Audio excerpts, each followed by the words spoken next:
بسم اللہ الرحمن الرحیم۔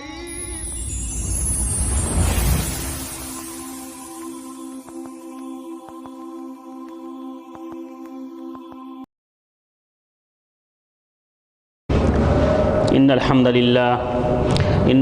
لله نحمده ونستعينه ونستغفره ونؤمن به ونتوكل عليه ونعوذ بالله من شرور انفسنا ومن سيئات اعمالنا من يهده الله فلا مضل له ومن يضلله فلا هادي له واشهد ان لا اله الا الله واشهد ان محمدا عبده ورسوله يا أيها الذين آمنوا اتقوا الله حق تقاته ولا تموتن إلا وأنتم مسلمون يا أيها الناس اتقوا ربكم الذي خلقكم من نفس واحدة وخلق منها زوجها وبث منهما رجالا كثيرا ونساء واتقوا الله الذي تساءلون به والأرحام إن الله كان عليكم رقيبا يا أيها الذين آمنوا اتقوا الله وقولوا قولا سديدا يصلح لكم أعمالكم ويغفر لكم ذنوبكم ومن يطع الله ورسوله فقد فاز فوزا عظيما أما بعد فإن خير الحديث كتاب الله وخير الهدي هدي محمد صلى الله عليه وسلم وشر الأمور محدثاتها وكل محدثة بدعة وكل بدعة ضلالة وكل ضلالة في النار فأعوذ بالله من الشيطان الرجيم بسم الله الرحمن الرحيم محمد رسول الله والذين معه أشداء على الكفار رحماء بينهم میرے محترم معزز اسلامی بھائیوں، بزرگوں اور دوستوں، کے فضل، اس کے احسان، اس کے کرم سے ہم اللہ کے رسول صلی اللہ علیہ وسلم کی سیرت طیبہ سن رہے ہیں۔ انشاءاللہ اسی سلسلے کی آج 22ویں کڑی آپ کے سامنے پیش کی جائے گی۔ پچھلے خطبہ میں آپ نے سنا کہ مسلمانوں کی چھوٹی سی غلطی کی وجہ سے جیتی ہوئی بازی مسلمانوں کے پلڑے سے کفار کے حق میں چلی گئی۔ اللہ کے رسول صلی اللہ علیہ وسلم کے بتلائے ہوئے فرمان کی خلاف ورزی سے جو دوسری بار بدر کی تاریخ رقم کرنے کے لیے تیار تھی، وہ مسلمانوں سے چھن کر کفار کے حق میں چلی گئی۔ وہیں پر یہ خبر آئی کہ اللہ کے رسول صلی اللہ علیہ وسلم کا انتقال ہو گیا ہے۔ مسلمانوں کا لشکر اور زیادہ چست، اور زیادہ مسلمانوں کو گھیرنے کے لیے تیار ہو گیا جب اس نے یہ خبر سنی کہ اللہ کے رسول صلی اللہ علیہ وسلم کا انتقال ہو گیا ہے۔ اتنے میں اللہ کے رسول صلی اللہ علیہ وسلم نے آواز دی کہ ہلم الی انا رسول اللہ، میرے پاس آؤ، میں اللہ کا رسول ہوں۔ ہلم الی انا رسول اللہ، میرے پاس آؤ، میں اللہ کا رسول ہوں۔ یہ خبر پہنچتے ہی مسلمانوں سے پہلے مشرکین نے حملہ بول دیا۔ کفار کی لشکر اللہ کے رسول صلی اللہ علیہ وسلم کی طرف بڑھنے لگی۔ اس وقت اللہ کے نبی صلی اللہ علیہ وسلم کے پاس صرف اور صرف 9 صحابہ موجود تھے، 7 انصار میں سے 2 مہاجرین میں سے۔ اللہ کے رسول صلی اللہ علیہ وسلم نے جب دیکھا کہ کفار کا لشکر تیزی سے بڑھ رہا ہے، اللہ کے نبی صلی اللہ علیہ وسلم نے پکارا، من یردہم عنا ولہ الجنہ او هو رفیقی فی الجنہ۔ اللہ کے رسول صلی اللہ علیہ وسلم نے آواز دی کہ کون ہے جو ان مشرکوں کو مجھ سے دور کرے اور وہ جنت لے لے، وہ جنت میں اپنا ٹھکانہ بنا لے، یا وہ جنت میں میرا رفیق ہو جائے۔ صحابہ کرام کے ولولے، صحابہ کرام کے شوق کو آپ جانتے ہیں۔ فتقدم رجل من الانصار، انصار میں سے ایک صحابی آگے بڑھے۔ ابو طلحہ رضی اللہ تعالیٰ عنہ نے کہا اللہ کے رسول صلی اللہ علیہ وسلم میں ان سے نپٹوں گا۔ اللہ کے رسول صلی اللہ علیہ وسلم نے انصار کو اجازت دی، انصار کو اجازت دی، انصار آگے بڑھے۔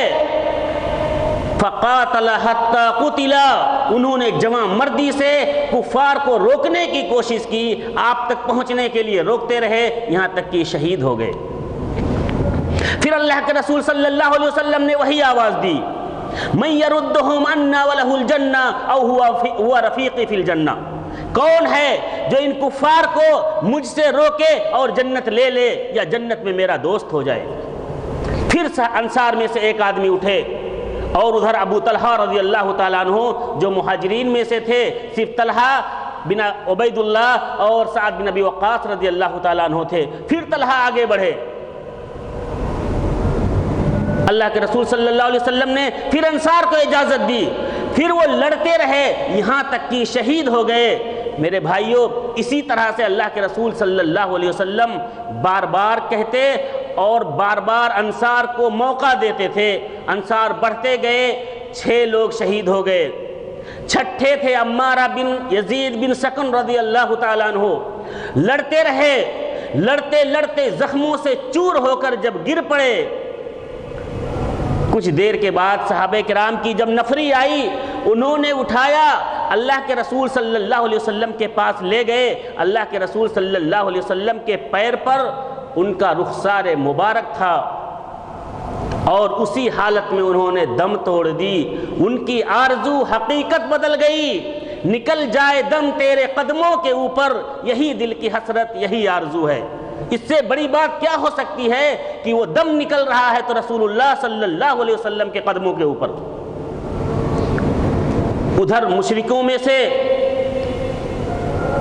عتبہ بن ابی وقاص،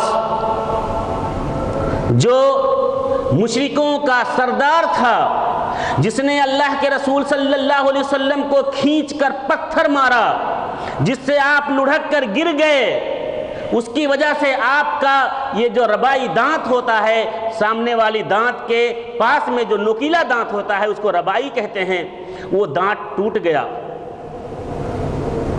یہ عتبہ بن ابی وقاص۔ ادھر اللہ کے رسول صلی اللہ علیہ وسلم کے دفاعی ہیں سعد بن ابی وقاص رضی اللہ تعالیٰ عنہ، ایک ہی ماں باپ کے 2 بیٹے، ایک اللہ کے رسول صلی اللہ علیہ وسلم کا دفاعی ہے، دوسرا رسول اللہ صلی اللہ علیہ وسلم کو قتل کرنے پر تلا ہوا ہے۔ اللہ رب العالمین جس کو موقع نصیب کرے۔ میرے محترم بھائیوں، ادھر عبداللہ بن شہاب زہری نے اللہ کے رسول صلی اللہ علیہ وسلم کی پیشانی زخمی کر دی، پیشانی سے سر سے خون بہ رہا ہے۔ تو دوسری طرف عبداللہ بن قمہ،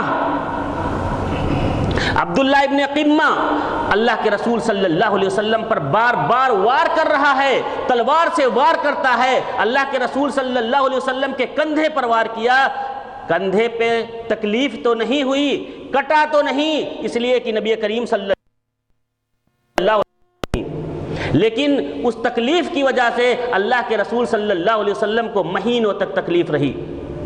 اس کے بعد عبداللہ بن قمہ نے دوسرا وار کیا، جس سے اللہ کے رسول صلی اللہ علیہ وسلم جو خود پہنے ہوئے تھے، جنگوں میں ایک زرہ ہوتی ہے جو کندھے سے نیچے ہوتی ہے، ایک خود ہوتی ہے جو ہیلمٹ کی طرح سے اوپر ہوتی ہے، اور اس کی لڑیاں نیچے کی طرف لٹکتی رہتی ہیں، وہ لوہے کی ہوتی ہیں تاکہ تلوار یا دوسری کوئی چیز نقصان نہ پہنچا سکے۔ اللہ کے رسول صلی اللہ علیہ وسلم کے خود میں عبداللہ بن قمہ نے مارا، اور اللہ کے رسول صلی اللہ علیہ وسلم کے آنکھ کے نیچے جو ابھری ہوئی ہڈی ہوتی ہے، اس ہڈی پہ وہ تلوار لگی، اس خود کی 2 کڑیاں اللہ کے رسول صلی اللہ علیہ وسلم کے رخسار مبارک میں دھنس گئیں، خون بہ رہا ہے۔ عبداللہ ابن قمہ گھمنڈ سے فخر سے کہہ رہا ہے انا ابن قمہ، میں توڑنے والے کا بیٹا ہوں، یہ لے۔ اللہ کے رسول صلی اللہ علیہ وسلم، فقال رسول اللہ صلی اللہ علیہ وسلم وهو يمسح الدم عن وجهه اقماك اللہ، اللہ کے رسول صلی اللہ علیہ وسلم اپنے چہرے سے خون پوچھ رہے ہیں، خون صاف کر رہے ہیں اور کہتے جا رہے ہیں جا تجھے اللہ توڑے گا۔ اللہ رب العالمین اللہ کے رسول صلی اللہ علیہ وسلم کے مخالف بہت سے لوگ ہیں، جنگ کر رہے ہیں، لیکن اللہ کے رسول صلی اللہ علیہ وسلم کے صحابی بھی بنتے ہیں۔ ابھی آپ نے سنا عبداللہ بن زہری جو بعد میں مسلمان ہوتا ہے اور صحابی کے کیٹیگری میں آتا ہے جنہوں نے اللہ کے رسول صلی اللہ علیہ وسلم کی پیشانی زخمی کی تھی، لیکن جب کوئی گھمنڈ سے، جب کوئی اترا کر اللہ کے رسول صلی اللہ علیہ وسلم کو چیلنج کرتا ہے میرے بھائیوں، اور جب اس مظلوم کی بد دعا اس کے دل سے نکلتی ہے تو اللہ رب العالمین اس کو رد نہیں کرتا ہے، اور چہ جائے کہ عام انسان کی بات ہے، یہ رسول اللہ صلی اللہ علیہ وسلم کے دل سے ہوئی نکلی ہوئی آواز تھی۔ فرمایا اقماک اللہ، اللہ تعالیٰ تجھے توڑ کر رکھ دے۔ میرے محترم بھائیوں، جب غزوہ احد سے جا رہا تھا عبداللہ ابن قمہ جب گھر پہنچا، جا کر دیکھتا ہے اس کی بکریاں باڑ میں نہیں ہیں، بکریوں کو تلاش کرتا ہوا پہاڑ کی طرف نکل گیا، اس کی بکریاں پہاڑ پر پہنچ چکی تھیں۔ جب پہاڑ پر پہنچتا ہے تو اللہ رب العالمین نے ایک پہاڑی بکرا اس پر مسلط کر دیا، اور اس بکرے نے اس کی اتنی دھلائی کی کہ اس کے پرزے پرزے الگ ہو گئے، اس کے ٹکڑے ٹکڑے الگ ہو گئے۔ میرے محترم بھائیوں، اللہ کے رسول صلی اللہ علیہ وسلم کے چہرے سے خون بہ رہا ہے، دانت ٹوٹ چکا ہے، منہ سے خون آلود ہے، پورا جسم خون آلود ہے۔ اللہ کے رسول صلی اللہ علیہ وسلم کہہ رہے ہیں، دیکھیے صحیح بخاری کی روایت ہے، پھر بھی اپنے قوم کی غیرت، اپنے قوم کی محبت، اللہ کے رسول صلی اللہ علیہ وسلم کہہ رہے ہیں شجوا نبیہم وکسروا رباعیتہ وہو یدعوہم الی اللہ۔ وہ قوم کیسے فلاح و بہبود ہو سکتی ہے، وہ قوم کیسے کامیاب ہو سکتی ہے جو اپنے نبی کو زخمی کر رہی ہے، جو اپنے نبی کے چہرے کو توڑ رہی ہے، جو اپنے نبی کے دانت کو توڑ رہی ہے، حالانکہ وہ انہیں اللہ کی طرف بلا رہا ہے، حالانکہ وہ انہیں اللہ کی طرف دعوت دے رہا ہے۔ میرے بھائیوں، اور ادھر طبرانی وغیرہ کی روایت میں صحیح سند ہے کہ اللہ کے رسول صلی اللہ علیہ وسلم اپنی قوم کے لیے دعائیں کر رہے تھے، رب اغفر لقومی فإنہم لا یعلمون، اللہم اغفر لقومی فإنہم لا یعلمون، اللہم اہد قومی فإنہم لا یعلمون۔ اے اللہ میری قوم کو ہدایت دے دے، یہ نہیں جانتی۔ اے میرے رب میرے قوم کو بخش دے، اسے نہیں پتا ہے۔ اے میرے اللہ میری قوم کی مغفرت فرما دے، انہیں نہیں معلوم ہے۔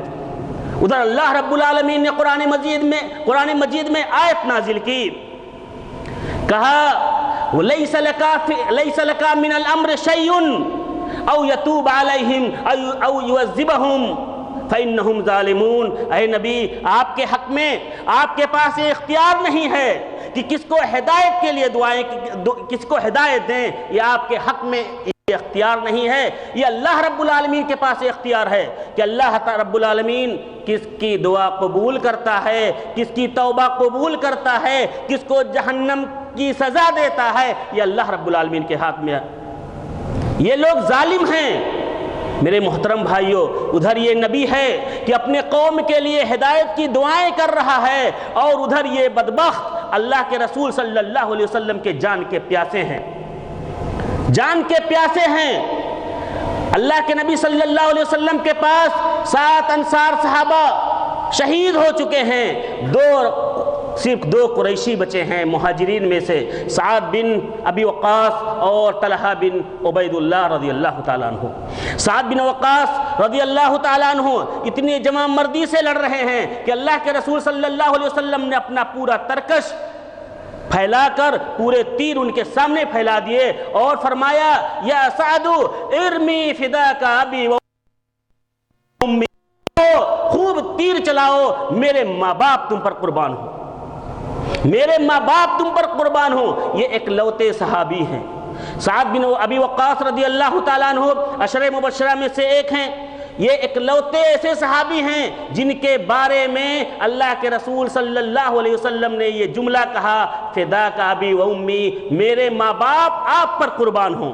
یہ جملہ اللہ کے نبی صلی اللہ علیہ وسلم نے اور کسی کے لیے استعمال نہیں کیا. ادھر طلحہ بن عبید اللہ رضی اللہ تعالیٰ عنہ، طلحہ بن عبید اللہ رضی اللہ تعالیٰ عنہ کون ہیں؟ عشرہ مبشرہ میں سے ایک ہیں. اللہ کے رسول صلی اللہ علیہ وسلم کے 4 طریقے سے ساڑھو ہیں. 4 شادیاں کی تھی طلحہ بن عبید اللہ رضی اللہ تعالیٰ عنہ نے، اور ان کی 4 بیویوں کی بہنیں اللہ کے رسول صلی اللہ علیہ وسلم کے عقد میں تھی. ابو بکر صدیق رضی اللہ تعالیٰ عنہ کے داماد تھے. ام کلثوم بنت ابی بکر صدیق رضی اللہ تعالیٰ عنہ ان کے عقد میں تھیں. حضرت معاویہ رضی اللہ تعالیٰ عنہ کی بہن ان کی عقد میں تھیں. حمنہ بنت جہش جو زینب بنت جہش کی بہن تھی، یہ انہی کے عقد میں تھیں. میرے بھائیوں، اسی طرح سے ام سلمہ رضی اللہ تعالیٰ عنہ کی بہن ان کی عقد میں تھیں. 4 طریقے سے اللہ کے رسول صلی اللہ علیہ وسلم کے ساڑھو تھے. جب جنگ ہو رہی ہے، انصار ایک ایک کر کے شہید ہو رہے ہیں، اللہ کے رسول صلی اللہ علیہ وسلم آواز دیتے ہیں من للقوم، کون ہے جو قوم سے نپٹے، جو ان مشرکوں سے نپٹے. طلحہ رضی اللہ تعالیٰ عنہ کھڑے ہوتے ہیں، کہتے ہیں انا یا رسول اللہ، اے اللہ کے رسول میں ان سے نپٹوں گا. اللہ کے رسول صلی اللہ علیہ وسلم انصار صحابہ کو اجازت دیتے ہیں. جب سب شہید ہو جاتے ہیں تو طلحہ رضی اللہ تعالیٰ عنہ آگے بڑھتے ہیں. طلحہ رضی اللہ تعالیٰ عنہ آگے بڑھتے ہیں اور شجاعت و جمع مردی کا وہ پیکر دکھلاتے ہیں کہ مشرکوں کو پیچھے ہٹاتے ہیں. پھر اللہ کے رسول صلی اللہ علیہ وسلم کے پاس آتے ہیں، بیٹھ جاتے ہیں. جب اللہ کے رسول صلی اللہ علیہ وسلم کو چوٹ کی وجہ سے، تکلیف کی وجہ سے اونچائی پہ چڑھنے کی تکلیف ہوتی تھی، طلحہ رضی اللہ تعالیٰ عنہ بیٹھ جاتے تھے. ان کے جسم پر پیر رکھ کر اللہ کے رسول اوپر چڑھتے تھے. پھر اللہ کے رسول صلی اللہ علیہ وسلم کو اوپر چڑھا کر پھر مشرکوں کی طرف پلٹتے تھے، مشرکوں پر وار کرتے تھے، مشرکوں کو پیچھے کرتے تھے. پیچھے ہٹنے کے بعد پھر رسول اللہ صلی اللہ علیہ وسلم کے پاس آتے تھے، پھر انہیں اوپر اونچائی کی طرف چڑھاتے تھے. یہ اللہ کے رسول صلی اللہ علیہ وسلم کے ساتھ یہ جمع مردی کا کام جو کیا وہ طلحہ بن عبید اللہ رضی اللہ تعالیٰ عنہ نے کیا. یہی طلحہ رضی اللہ تعالیٰ عنہ جب جنگ کر رہے ہیں، دشمنوں نے تلوار سے ان کے ہاتھ پر وار کیا، ان کی انگلیاں کٹ گئیں، ان کے منہ سے آواز نکلتی ہے حسی. اللہ کے رسول صلی اللہ علیہ وسلم نے فرمایا لو قلت بسم اللہ لرفعتک الملائکہ والناس ينظرون، کہ اے طلحہ اگر اس وقت اگر تمہارے منہ سے بسم اللہ نکلا ہوتا تو لوگ دیکھتے کہ فرشتے تم کو آسمان میں اٹھا رہے ہیں. آج ہم بہت سے لوگ، ہمارے اندر بھی عادتیں ہوتی ہیں، تکلیف ہوتی ہے، مصیبت کے وقت باپ رے، او اماں، اس طرح کی آواز نکالتے ہیں، عادت بنی ہوئی ہے. میرے بھائیوں، یہ عادت بدلیے. اللہ، ہر مصیبت میں اللہ کو پکاریے، ہر مصیبت میں اللہ کا نام لیجئے، کسی اور کا نام نہیں لیجئے. بہت سے لوگ بہت سے پیروں کا، بزرگوں کا، ہستیوں کا نام لیتے ہیں. میرے بھائیوں، مصیبت کے وقت اللہ کا نام لیجئے. طلحہ رضی اللہ تعالیٰ عنہ، طلحہ رضی اللہ تعالیٰ عنہ کے بارے میں اللہ کے رسول صلی اللہ علیہ وسلم نے فرمایا جب دیکھا یہ جمع مردی، جب دیکھا یہ پہلوانی، جب دیکھا یہ رسول اللہ صلی اللہ علیہ وسلم پر جانثاری، تو اللہ کے رسول صلی اللہ علیہ وسلم نے کہا من سرہ ان ینظر الی شہید یمشی علی وجہ الارض فلینظر الی طلحہ بن ابی عبید اللہ، کہ تم میں سے جو شخص کسی شہید کو، زندہ شہید کو زمین پر چلتا ہوا دیکھنا چاہتا ہے تو اسے چاہیے کہ وہ طلحہ بن عبید اللہ کو دیکھے. طلحہ بن عبید اللہ کو دیکھے جو زندہ شہید ہے. وہ زندہ شہید کو دیکھنا چاہتا ہے وہ طلحہ بن عبید اللہ کو دیکھے. میرے محترم بھائیوں، جنگ ہو رہی ہے، کفار اپنے گھیرے بڑھا رہے ہیں، اللہ کے رسول صلی اللہ علیہ وسلم آواز دے رہے ہیں. جب مسلمانوں کے دستے اول نے آواز سنی تو انہوں نے اللہ کے رسول صلی اللہ علیہ وسلم کی توجہ مبذول کی. سب سے پہلے بھاگتے ہوئے ابو بکر صدیق رضی اللہ تعالیٰ عنہ پہنچے.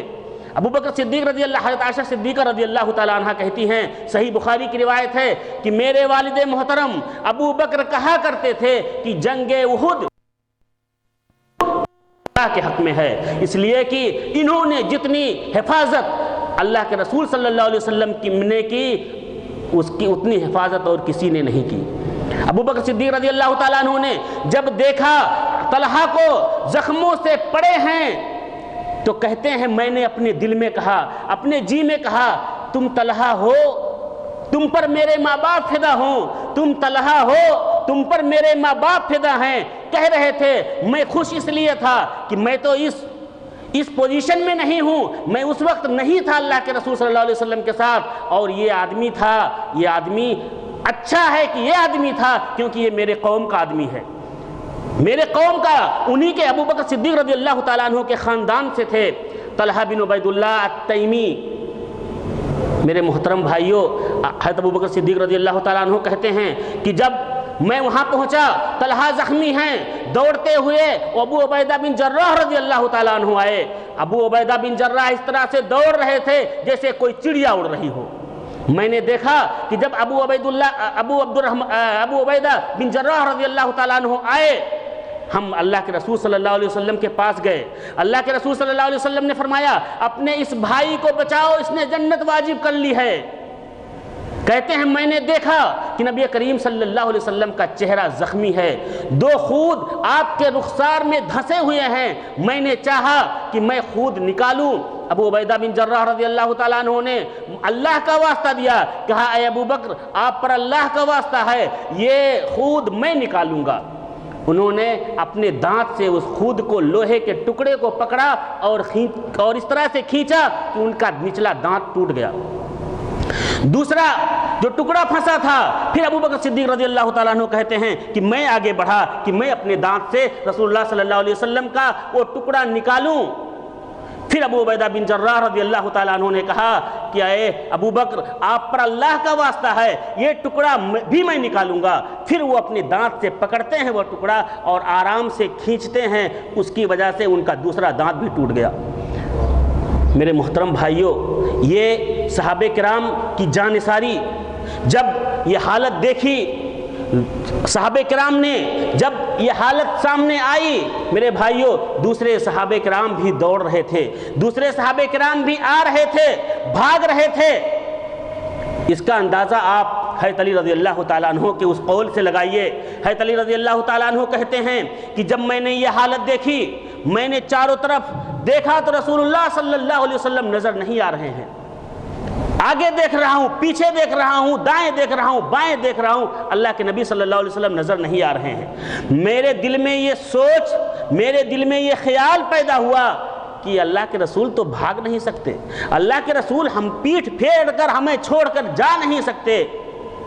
میں نے مقتولین میں دیکھا رسول اللہ صلی اللہ علیہ وسلم موجود نہیں ہیں، جو لاشیں تھیں ان لاشوں میں دیکھا اللہ کے رسول صلی اللہ علیہ وسلم موجود نہیں ہیں۔ کہنے میں نے اپنے دل میں سوچا کہ شاید اللہ رب العالمین کو ہماری کرتوت ناپسند آئی، ہم نے جو کیا ہے رسول اللہ کی مخالفت کی ہے۔ رسول اللہ صلی اللہ علیہ وسلم نے جو حکم دیا تھا کہ اس پہاڑی سے نیچے نہیں اترنا، ہم نے جو اتر کر، صحابہ کرام نے جو اتر کر جو غلطیاں کی ہیں، اس غلطی کے پاداش میں شاید اللہ رب العالمین نے نبی کریم صلی اللہ علیہ وسلم کو اوپر اٹھا لیا۔ کہہ رہے ہیں جب میرے دماغ میں یہ خیال آیا تو میں نے تلوار کو میان سے نکالا اور میں نے میان کو توڑ دیا۔ کہنے لگے میں اب لڑوں گا، ایسے لڑوں گا کہ میں شہید ہو جاؤں، مجھے زندہ رہنے کا کوئی شوق نہیں۔ کہتے ہیں اس کے بعد جب میں نے تلوار نکالی اور جواں مردی دکھلائی حضرت علی رضی اللہ تعالیٰ عنہ نے، کفار نے راستہ چھوڑ دیا، کفار پیچھے ہٹ گئے۔ میں نے دیکھا کہ رسول اللہ صلی اللہ علیہ وسلم سامنے نظر آ رہے ہیں۔ اس وقت وہ رسول اللہ صلی اللہ علیہ وسلم کے پاس پہنچتے ہیں۔ جب رسول اللہ صلی اللہ علیہ وسلم کے پاس صحابہ کرام کا اور دستہ پہنچا، جو جواں مرد تھے، جس میں ابو طلحہ رضی اللہ تعالیٰ عنہ تھے، جس میں ابو دجانہ رضی اللہ تعالیٰ عنہ تھے، جس میں مقداد بن نعمان رضی اللہ تعالیٰ عنہ تھے، جس میں عمیر رضی اللہ تعالیٰ عنہ تھے، جس میں علی رضی اللہ تعالیٰ عنہ تھے، جس میں عمر بن خطاب رضی اللہ تعالیٰ عنہ تھے، اور وہ شیر خاتون ام عمارہ بنت نصیبہ بنت کعب رضی اللہ تعالیٰ عنہ بھی موجود تھیں اللہ کے رسول صلی اللہ علیہ وسلم کے حفاظتی ٹیم میں۔ میرے بھائیوں، جب صحابہ کرام وہاں پہنچ گئے تو ابو طلحہ رضی اللہ تعالیٰ عنہ ابو طلحہ رضی اللہ تعالیٰ عنہ ایسے تیر چلاتے تھے، اتنی تیز تیر کا کمان سے تیر کھینچتے تھے کہ 2 یا 3 کمانیں توڑ ڈالی تھیں اللہ کے رسول صلی اللہ علیہ وسلم کے بچاؤ میں۔ حضرت انس رضی اللہ تعالیٰ عنہ کہتے ہیں کہ ابو طلحہ نے 2 یا 3 کمانیں توڑ ڈالی اللہ کے رسول صلی اللہ علیہ وسلم کی حفاظت میں۔ اللہ کے رسول صلی اللہ علیہ وسلم کے سامنے کھڑے رہتے تھے، اپنے سینے کو رسول اللہ صلی اللہ علیہ وسلم کا ڈھال بنا کے کھڑے تھے، تیر چلا رہے تھے اور کہہ رہے تھے اے اللہ کے رسول صلی اللہ علیہ وسلم آپ سر مت اٹھائیے اوپر، لا تشرف یصیبک سهم من سهام القوم نہری دون نہرک، نہری دون نہرک۔ کہا اے اللہ کے رسول صلی اللہ علیہ وسلم میرا سینہ کافی ہے آپ کی حفاظت کے لیے، آپ اپنے سر اٹھا کر مشرکوں کی طرف مت دیکھیے، کہیں ایسا نہ ہو کوئی تیر آ جائے اور وہ تیر آپ کو لگ جائے اور آپ زخمی ہو جائیں، آپ کو تکلیف ہو جائے، میرا سینہ آپ کے سینے سے پہلے ہے۔ یہ ابو طلحہ رضی اللہ تعالیٰ عنہ تھے۔ ابو دجانہ رضی اللہ تعالیٰ عنہ اپنے پیٹھ کو رسول اللہ صلی اللہ علیہ وسلم کا ڈھال بنا کے کھڑے ہیں، پیٹ اپنا رسول اللہ صلی اللہ علیہ وسلم کی طرف کیے ہوئے ہیں، اور جب کوئی تیر لگتی تھی تو اندازہ بھی آپ کو نہیں کہ اتنے آسانی سے برتاؤ کرتے تھے ابو دجانہ رضی اللہ تعالیٰ عنہ تاکہ اللہ کے رسول صلی اللہ علیہ وسلم کو تکلیف نہ ہو۔ ادھر حاطب بن ابی بلتہ رضی اللہ تعالیٰ عنہ جنہوں نے جب دیکھا کہ عتبہ بن ابی وقاص نے اللہ کے رسول صلی اللہ علیہ وسلم کے دانت کو شہید کیا ہے، انہوں نے عتبہ کو ایسا دوڑایا کہ پکڑتے ہی تلوار ایسی ماری کہ اس کا سر دھڑ سے الگ ہو گیا۔ ادھر ابو سعید خدری رضی اللہ تعالیٰ عنہ کے والد مالک بن سنان رضی اللہ تعالیٰ عنہ ہیں۔ مالک بن سنان رضی اللہ تعالیٰ عنہ ایسی جواں مردی سے، ایسی ہمت و ولولے سے لڑ رہے ہیں میرے بھائیوں کہ اللہ کے رسول صلی اللہ علیہ وسلم نے فرمایا کہ تم میں سے جو شخص من اراد ان ينظر الى رجل من اہل الجنہ فلینظر الى هذا، اللہ کے رسول صلی اللہ علیہ وسلم نے فرمایا کہ تم میں سے جو شخص کسی جنتی کو دیکھنا چاہتا ہو وہ مالک بن سنان کو دیکھے۔ مالک بن سنان اللہ کے رسول صلی اللہ علیہ وسلم کے رخسار سے خون اپنے منہ سے چوس رہے تھے، اللہ کے رسول صلی اللہ علیہ وسلم کہہ رہے تھے کہ خون کو تھوک دو۔ مالک بن سنان کہتے تھے اللہ کی قسم اے اللہ کے رسول میں اس خون کو تو کبھی نہیں تھوکوں گا۔ میرے محترم بھائیوں، یہی نہیں بلکہ اس وقت اگر میں ذکر نہ کروں اس بہادر خاتون کا جو اسلام کی سب سے پہلی بہادر لیڈی ہے جنہوں نے اللہ کے رسول صلی اللہ علیہ وسلم کی دفاع کے لیے، اللہ کے رسول صلی اللہ علیہ وسلم کے بچاؤ کے لیے تلوار اٹھایا، وہ ہے ام عمارہ نصیبہ بنت کعب مازنیہ رضی اللہ تعالی عنہا۔ آپ کو یاد ہوگا اس عورت کا ذکر شروعاتی دور میں جب سیرت النبی صلی اللہ علیہ وسلم کی ابتدا ہوئی تھی اس وقت بھی ذکر آ چکا تھا۔ چوری چھپے جب بیعت عقبہ کے لیے صحابہ کرام رات کے وقت اللہ کے رسول صلی اللہ علیہ وسلم کے ہاتھ پر بیعت کے لیے پہنچے تھے، اس وقت ان مردوں میں سے 75 یا 74 مردوں میں سے یہ خاتون بھی وہاں موجود تھی جو اللہ کے رسول صلی اللہ علیہ وسلم سے بیعت کے لیے گئی تھی۔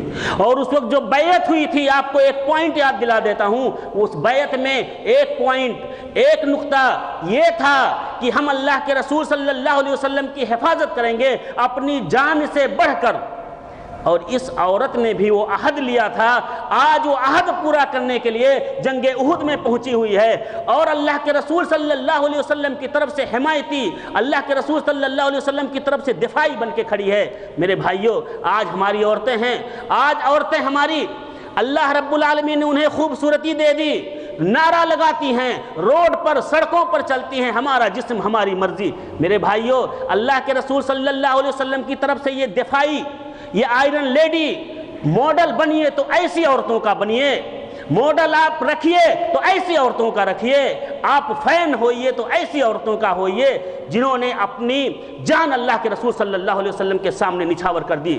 عبداللہ ابن قمہ نے کئی وار کیے، 12 سے زیادہ وار کیے تھے نصیبہ بنت کعب رضی اللہ تعالیٰ عنہ پر، 12 سے زیادہ زخم لگے تھے ان کو انہوں نے مقابلے میں عبداللہ بن کمہ کو ایسی تلوار ماری، کہتی ہیں کم بخت نے 2 زرہیں پہن رکھی تھی، نہیں تو میں اس کی پیٹ چیر کر وہ جھڑیاں نکال لیتی۔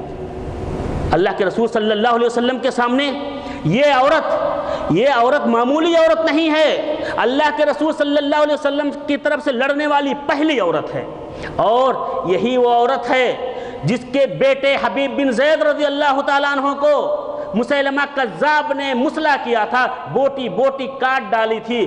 پھر سننے کے بعد اس کو خوشی ہوئی کہ رسول اللہ صلی اللہ علیہ وسلم کا قاصد بن کر میرا بیٹا گیا تھا۔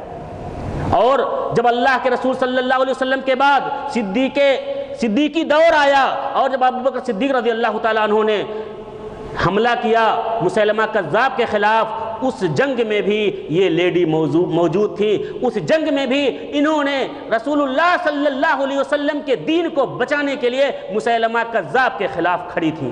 میرے محترم بھائیوں، یہ جنگ معمولی جنگ نہیں تھی۔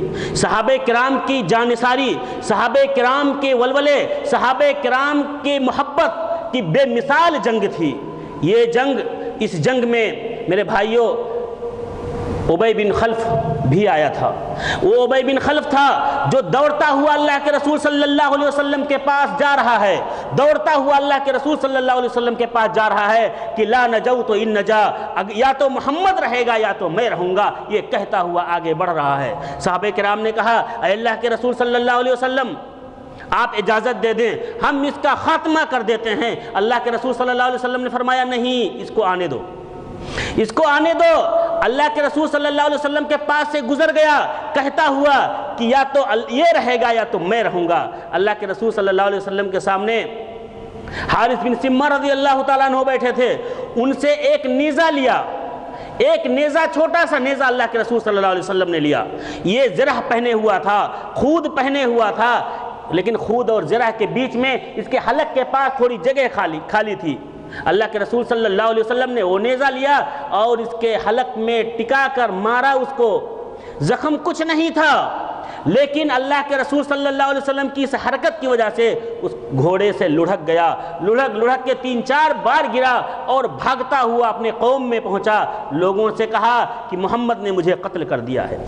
لوگ کہنے لگے تو باولا ہو گیا ہے، تو پاگل ہو گیا ہے، تیرے حلق پہ تو زخم بھی نہیں ہے، خون بھی نہیں نکل رہا ہے، پھر کیوں کہہ رہا ہے کہ محمد نے قتل کر دیا؟ کہا نہیں، اللہ کی قسم تم نہیں جانتے، محمد اگر آج کے دن مجھ پر تھوک بھی دیتا تو میں قتل ہو جاتا، اس لیے اس نے مکہ میں مجھ سے کہا تھا کہ میں قتل کروں گا تجھے۔ واقعہ یہ ہوا تھا مکہ میں جب اللہ کے رسول صلی اللہ علیہ وسلم دعوت دے رہے تھے تو یہ روزانہ آ کر اللہ کے رسول صلی اللہ علیہ وسلم کو چیلنج کرتا تھا، کہتا تھا میرے پاس اود نامی گھوڑا ہے، میں اس کو 3 سا یعنی تقریباً 7.5 کلو دانہ کھلاتا ہوں اور اس کو توانا و تندرست کرتا ہوں، جس پر بیٹھ کر میں تجھے قتل کروں گا۔ اللہ کے رسول صلی اللہ علیہ وسلم کو دھمکیاں دیتا تھا۔ جب اللہ کے رسول صلی اللہ علیہ وسلم نے اس کی دھمکیاں بار بار سنی تو اللہ کے نبی صلی اللہ علیہ وسلم نے بھی ایک وعدہ کیا کہ انشاءاللہ میں تجھے قتل کروں گا، تو مجھے قتل نہیں کر پائے گا۔ اور وہی یہ یاد کر کے چلا رہا تھا کہ اگر آج محمد میرے اوپر تھوک بھی دیتا تو میں قتل ہو جاتا۔ میرے بھائیوں، واپس آ رہا تھا، جب جنگ سے مقام صرف پر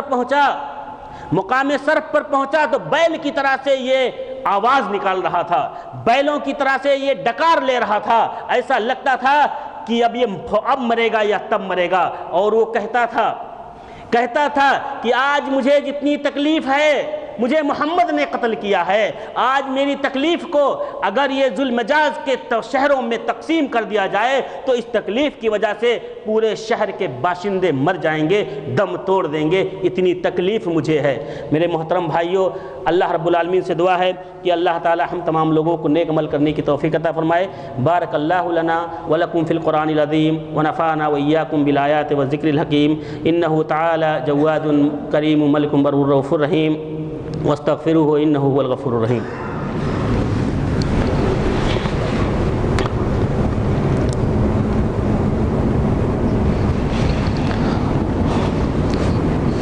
إن الحمد لله نحمده ونستعينه ونستغفره ونؤمن به ونتوكل عليه ونعوذ بالله من شرور أنفسنا ومن سيئات أعمالنا من يهده الله فلا مضل له ومن يضلل فلا هادي له وأشهد أن لا إله إلا الله وأشهد أن محمدا عبده ورسوله أما بعد فإن خير الحديث كتاب الله وخير الهدي هدي محمد صلى الله عليه وسلم وشر الأمور محدثاتها وكل محدثة بدعة وكل بدعة ضلالة وكل ضلالة في النار فأعوذ بالله من الشيطان الرجيم بسم الله الرحمن الرحيم إن الله وملائكته يصلون على النبي يا أيها الذين آمنوا صلوا عليه وسلموا تسليما اللهم صل على محمد وعلى آل محمد كما صليت على إبراهيم وعلى آل إبراهيم إنك حميد مجيد اللهم بارك على محمد وعلى آل محمد كما باركت على إبراهيم وعلى آل إبراهيم إنك حميد مجيد۔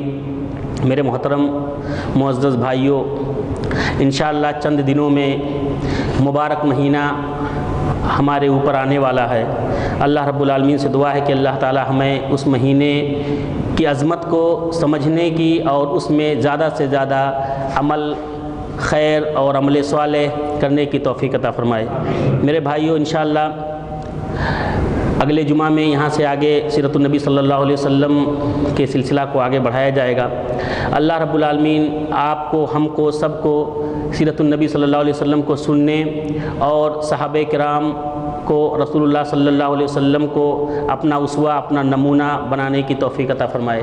الہ العالمین جب تک ہمیں زندہ رکھے اسلام پر اور جو ہمارا خاتمہ ہو ایمان پر۔ الہ العالمین ہم میں سے جو شخص پریشان حال ہے رب العالمین اس کی پریشانی کو دور کر دے۔ الہ العالمین ہم میں سے جو شخص محتاج ہے رب العالمین اس کی محتاجگی کو دور کر دے۔ الہ العالمین ہم میں سے جو شخص مریض ہے رب العالمین اس کو شفائے کامل عاجل عطا فرما۔ الہ العالمین ہم میں سے جو شخص یہ دنیا چھوڑ کر جا چکا ہے رب العالمین اس کی مغفرت فرما دے، ان کو قبر کے عذاب سے بچا لے۔ الہ العالمین ہم میں سے جو شخص مقروض ہے رب العالمین اس کے قرض کی ادائیگی کی کوئی سبیل عطا فرما۔ الہ العالمین ہمیں نیک اعمال کرنے کی توفیق عطا فرما۔ الہ العالمین ہمارے عقیدے کی اصلاح فرما۔ الہ العالمین ہمیں بدعت و خرافات سے بچا۔ الہ العالمین جب تک ہمیں زندہ رکھ اسلام پر اور جو ہمارا خاتمہ ہو ایمان پر۔ وآخر دعوانا ان الحمد للہ رب العالمین۔ اقیموا الصلاۃ۔